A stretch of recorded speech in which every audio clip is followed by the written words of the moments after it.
And welcome back to ESO Aldmeri Dominion, Episode 6. Oh, hey. Apple Strudel. That is, well, that'll be the name for my pets then. So next I don't want you have to press R anymore. You get something like that for Skyrim and just sell all the damn old just trash I invariably will get. That, for the most part, I'll pick up anyways, so... Just why not then? The only thing is, you know, everything's probably gonna be dead by the time I get in here, so... Not dead skeevers, though. Oh, vampires! I assume.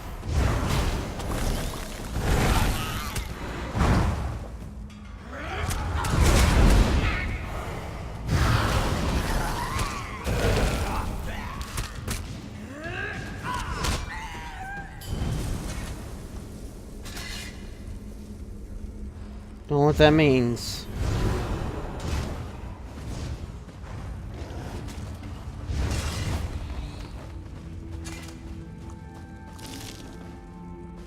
Would you like to go for a seat? Dear sir, a kind gentleman delivered a copy of your fine pamphlet entitled Visit to High King Lord Relentless's 12th Court.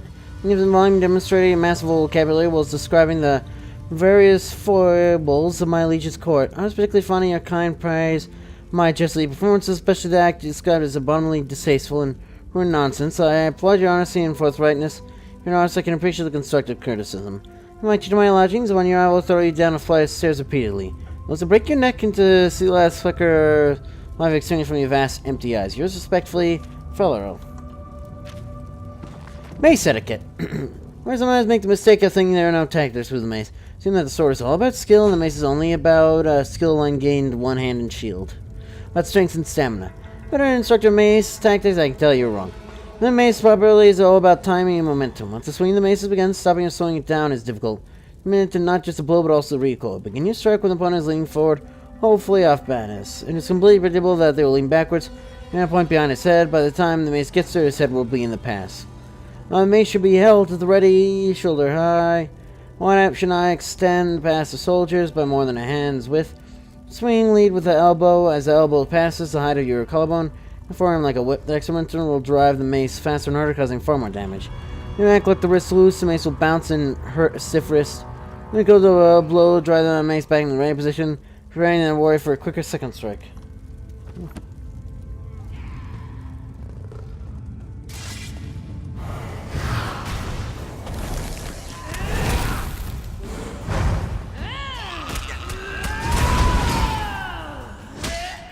No, you don't.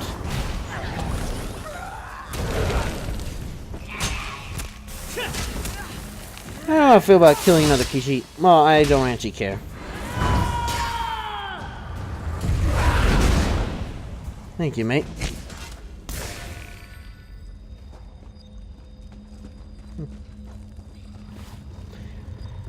Yeah, skeevers, I know. These skeevers look way better than they do in Skyrim, that's for sure.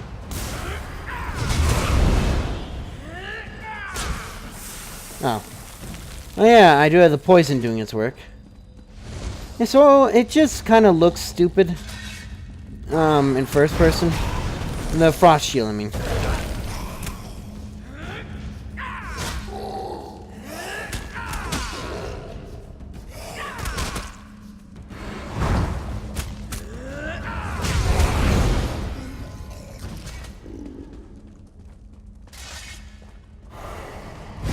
Interesting, so I can do everything at range.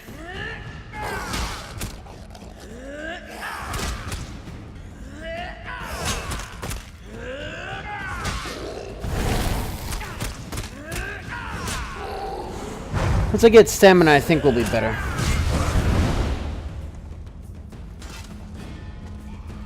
Oh, the trunk may have been looted, but the bookshelf is not. The worthy Arzul his feeds. History of histories is told but to young Prince Farajad. No, the no prince at the Philistine dynasty did rule in Hammerfell. Yeah, that is a king, isn't it? Rule in Hammerfell while ere the province was incorporated to the Second Empire. Lion Kings, some more wise and sober, foolish, all were noble. The Lion High King, Arazal, was the most noble of all, for he it was who, for a time, brought an end to the strife of brother against brother, of crown against forebear.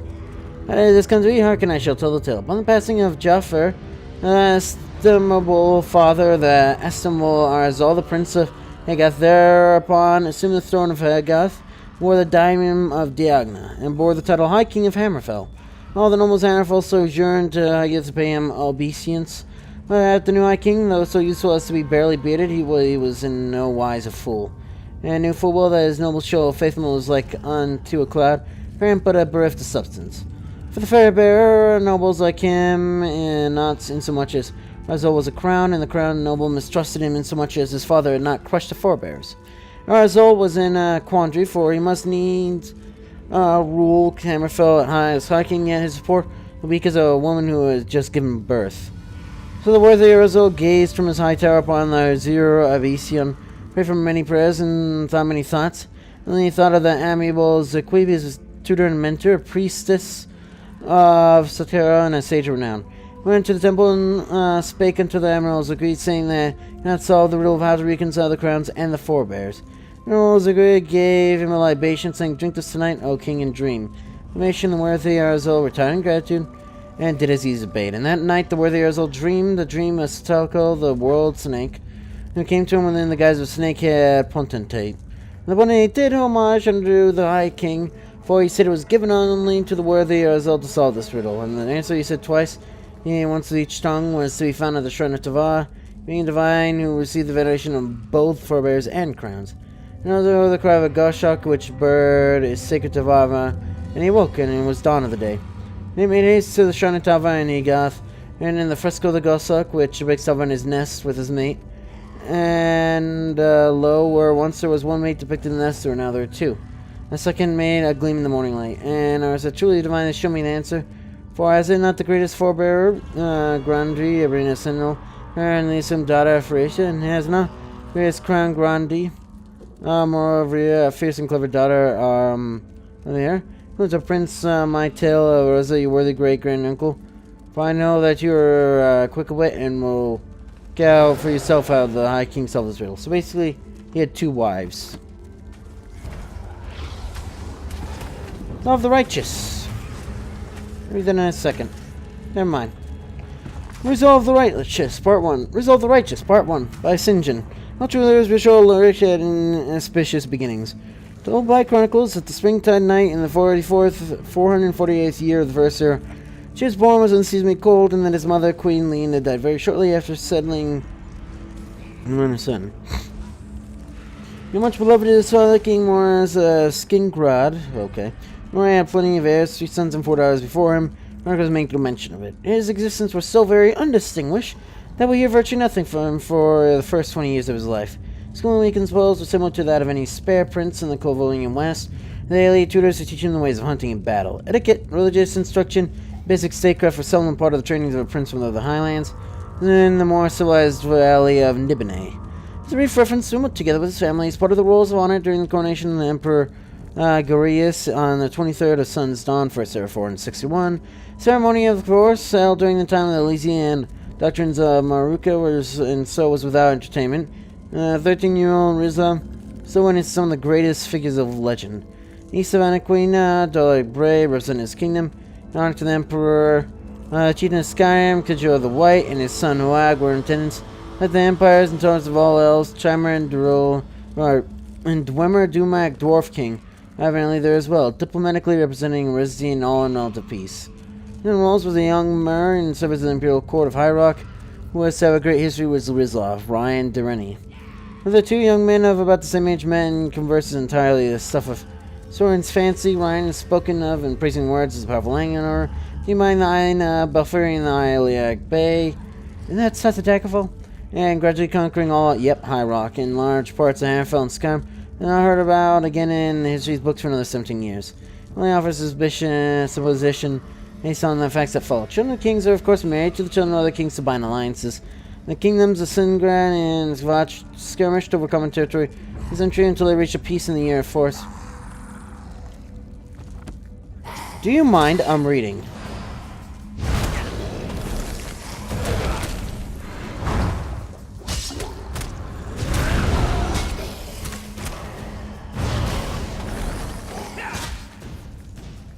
There we go.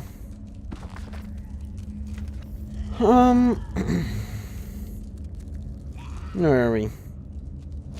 Until they reach a peace in the year 472. The details of the court are not recorded. We know that Prince Rosa was in the court of Kvach 6 years later as husband to Belen, daughter of King Justinius. We had to make an educated guess whether they were married then to make peace. This brings us to the year 978, when a great plague swept through all Citadel, and particularly concentrated in the independent Clovinian West.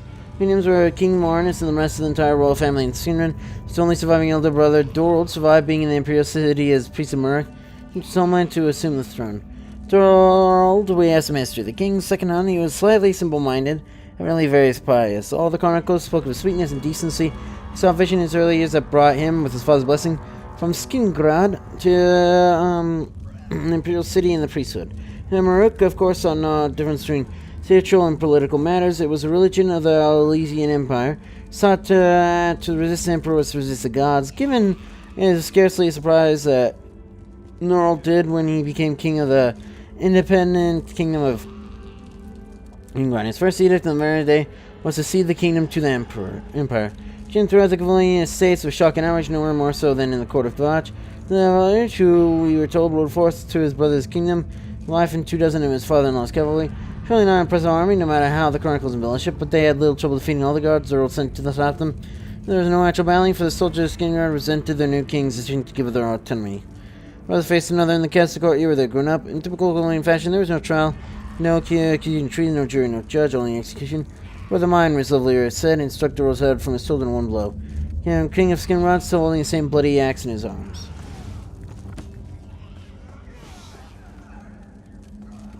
Oh, imps. Yes.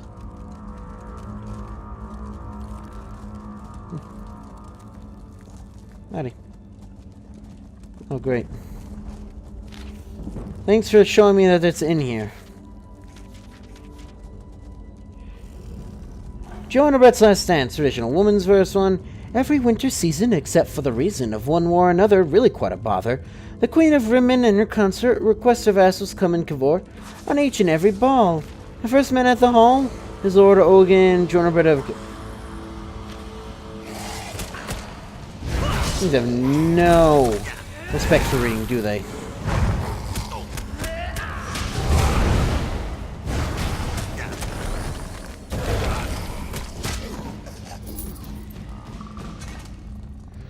Anyways. Ball, the first man at the hall is Lord Orjan Jonabred of Gore, the curse of all the maidens fair. Oh, dear ladies, beware. Dearest, dearest ladies, take care. For he's a very handsome man, if you dare to take his handsome hand. As the spell will be cast, and your first dance with him will be the last. His response, at the social event, everyone who went knew the bows and stances and steps to all the dances. The Queen of Rimmon and her consort, or a trumpet's wild report, and there could be no indecision. As the revelers took position, the first dance only ladies, separate away from such men as Lord Jonabred. Oh dear fellows, explain. Brothers, can you help me make it plain? And has been doing this for years, leaving maidens fair in tears, before the final tunesman blast. Their first dance with him will be the last. Verse 2. Lord Ojan Jonabred of Gore watched the ladies dance on air. Loveliest in the realm, a fellow in an ursine hide helm. Said the Queen of Rimmon and her consort have put together quite a sport. Hey, fair do you prefer? Lord Jonabred pointed. Her, I see that bosom bob and weave. Well suited for me to love and leave, one's afraid. Ends verse 2. The man in mask of a bear had left the Lord of Gore. Before the ladies' dance was ending, then a trumpet sounded pretending. The Queen of Rimmon and her consort call for the man to come to court, disdainful passing over all the rest. When approached she a bobbing breast. She was rejected. Oh boy. No respect.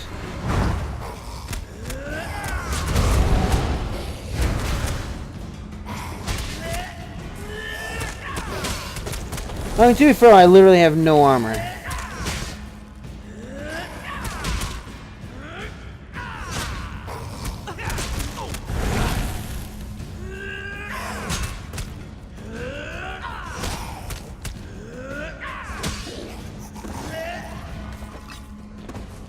Ring of twin sisters.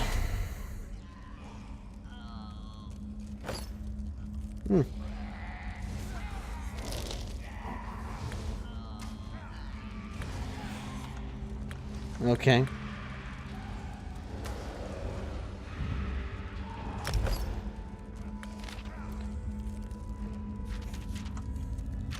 That just means I can read it again.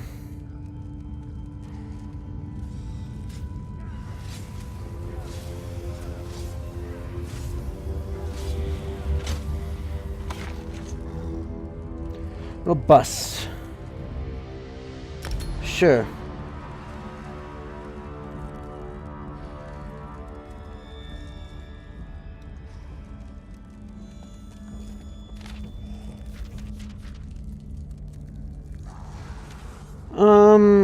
Saved the life of, she was rejected, saved the life of Ro for our new maiden is fair as snow. And the first of the band, the beauty took Origin's hand. He complimented his stately carriage, dancing to the tune about the marriage of the Queen of Rimmon and her consort. It's very difficult indeed to comport with grace, neither falling nor flailing, wearing ornate hide and leather mailing, dancing light as the sweetest of dreams, without a single squeak of the seams. There were rhythms rose and fell, no one dancing could excel, masculine grace and syncopation. Lord Jennifer even drew admiration from the Queen of Rimmon and her consort. Like a beauteous vessel pulling into port, he silently slid, bailing the leather's weight. He whispered girlishly, the hour's late. Hours late? I have never seen such grace in knight armor. Most for the bit he knew he had to harm her. The tune beat, he was furious, he began to be curious. Where the maiden been sequestered? His dance was requested by the consort and his Queen of Rimmon. I didn't see you dance with the women. My dress is torn as I came to dance. She said, smiling. A voice deep as a man. The maids were quick to repair, while I wore suit of hide, a helm of a bear. Odd.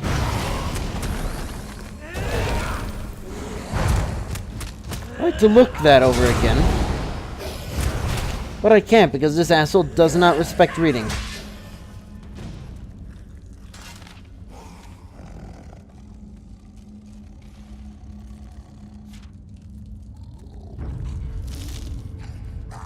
For God's sake!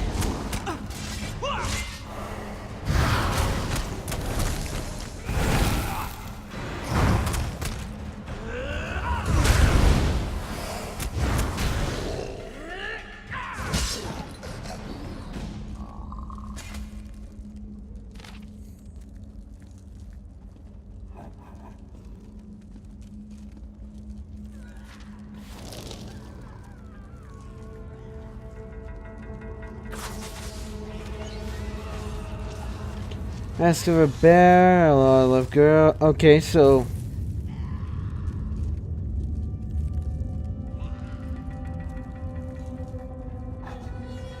weird.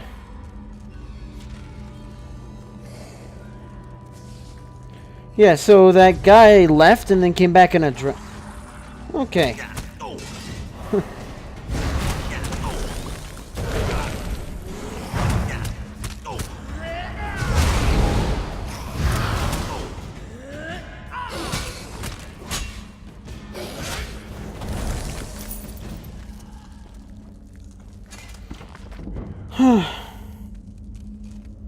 I'll read this. How long is this?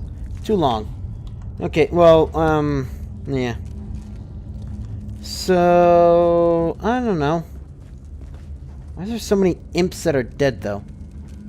I don't know. I hope that I can log out and not actually have to worry. Okay, but anyways, that's gonna be for this episode, though, so if you enjoyed, so you know what to do. See ya!